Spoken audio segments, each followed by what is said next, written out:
Today's guest is known for their expertise when it comes to aspects of computer network and information security. Since the past few years, he has been providing consulting and advisory services to some of the top cybersecurity companies in the nation. Let's hear from Jeff today on 10 Minutes of Hiding Wisdom. Hi, Jeff. How are you doing today? Doing great. Thanks for having me. Of course. So, can you tell us about what you exactly do, what companies you've consulted in the past, and how that has been? Sure, I'll try to squeeze it in to a short time frame. I've been doing information security for almost 40 years. Cut my teeth with the Department of Defense, National Security Agency back in the 80s and 90s. I've been out in the private sector for 25 years, mostly doing consulting and advising work. The last 16 or 17 years has been mostly in what's called the payment card industry space, working with any company that does anything with credit cards and debit cards in terms of transactions or processing transactions. As a side job, I'm also involved in trying to give back to the community and teach about information security, primarily through a podcast called Paul's Security Weekly, on which I'm a co-host, and I actually have my own show as part of the network called Security and Compliance Weekly. So we try to talk all things security, but related to so many companies out there that really only know security from the compliance perspective. We try to Oh, wow. tie the two together. And what got you into, like, you've had such a long career in cybersecurity, IT. What Mhm. got you into it in the first place? Like, what was the reasoning behind you wanting to pursue a career into this? That's always a tough question to answer because when I started my career, none of this existed. So, there was no, oh, when I grow up, I want to, be in cyber or anything like that. I quite literally got my job at the National Security Agency because growing up, I lived in a household that enjoyed doing puzzles, crossword puzzles that would be in that we used to have these things called newspapers that had the funny pages, the comics, and there was always puzzles in that. Sometimes they were crypto quizzes, uh, scrambled messages that you would have to figure out what they really said, so translate them back to English. And that's actually what I ended up doing at the National Security Agency initially. I was initially trained as a cryptanalyst, trying to break codes and ciphers.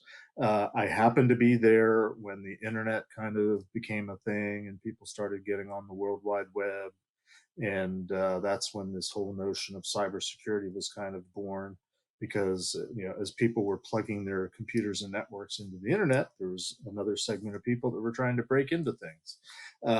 So yeah, I sort of was in at the ground floor and was there at the right time. And the things that made me qualified to be a cryptanalyst, the fact that I like to do puzzles and try to figure things out, sort of lent themselves to the world of cybersecurity. I started out as a pen tester, red teamer, trying to figure out how to break into networks.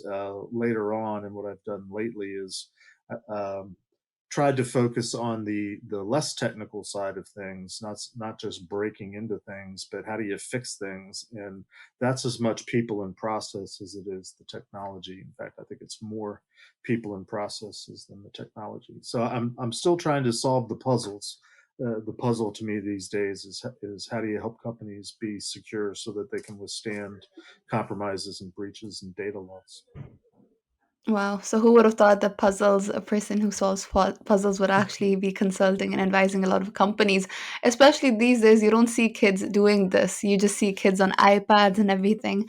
And Right. I think it annoys me because I think those were really good days, especially like we used to go out. I mean, I didn't used to solve puzzles myself, but it was Hmm. about exploring yourself, exploring things and everything, and just finding out what you're interested in as opposed to sitting online and just playing games that are just present to you. Right. So I can definitely see that.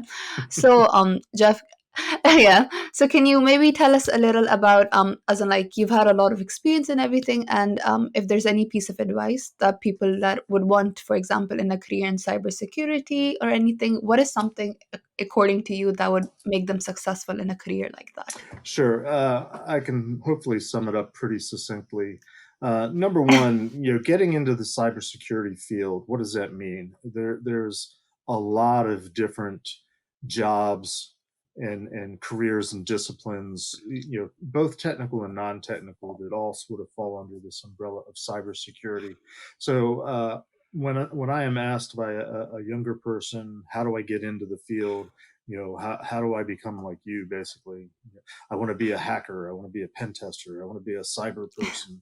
Um, what I try to encourage people to do is to expose themselves to as much as possible. If they happen to have a job already, look around at what other people are doing. Look for opportunities to volunteer and help out. Or, hey, do you mind if I look over your shoulder and kind of see what you're doing?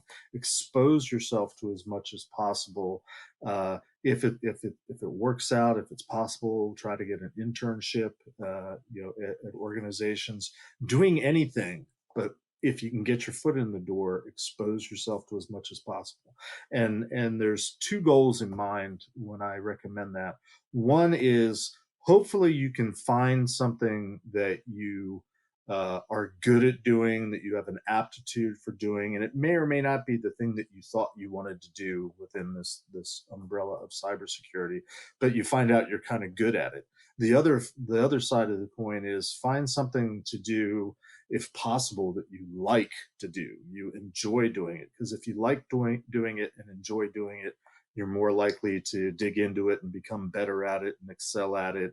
And when people are passionate about their work, it shows, and they tend to get rewarded with more opportunities, career advancement, and such. If you're really, really extremely lucky, and I consider myself to be one of the lucky ones, you can find something that you like doing and find something you're good at, and they're both the same thing, and that's sort of the end goal. So that's my recommendation. Wow. Okay. So finding something that you're passionate about and something that you're good at doing. Usually, I think people find it hard to find one or Mm-hmm. the other two. So, as in, like, I can definitely see that you were one of the lucky ones. So, I'm happy that it worked Mm-hmm. out for you. And I hope, as in, like, people can actually find something that they're passionate about. And also, one last question for you, Jeff. What's something, according to you, like, as in, like, what kind of resources should people use just to get into the career of cybersecurity? Like, as in, like, people have internet, people have books and everything, but what would your take be on some of the resources that people could use to actually be very successful when it comes to cybersecurity? Because I think these days, as in, like, there's an abundance of resources that exist, which is a Mm-hmm. problem itself.